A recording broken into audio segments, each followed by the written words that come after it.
বিশেষ করে ছাত্ররা মোটেও বোকা নয়, বরং ক্ষমতাসীনদের সীমাহীন মূর্খতাকে ওরা এতদিন করুণা করেছে।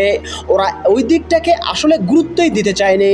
ওদের ভাবটা ছিল এমন যে ওটা মূর্খদের বাজার, ওখানে নাক গলিয়ে নিজেদের সময় সম্মান নষ্ট করার কোনো মানেই হয় না। ছাত্র আন্দোলনের প্রথম এবং সবচেয়ে জনপ্রিয় স্লোগানটা কি অসাধারণ বুদ্ধিমত্তা ও সফটওয়্যারে পূর্ণ, কি দারুণ দক্ষতায় ওরা প্রধানমন্ত্রীর ছুড়ে দেওয়া গালিটা দিকেই ঘুরিয়ে দিল।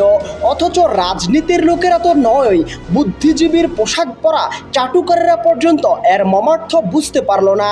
লেখক জাফর ইকবাল তো সকলের চেয়ে এক ধাপ বেশি চালাকি করতে গিয়ে চরমভাবেই অপমানিত হলো। দেশের সব বড় বড় বই বিক্রির পোর্টাল তার বই নামিয়ে ফেলল।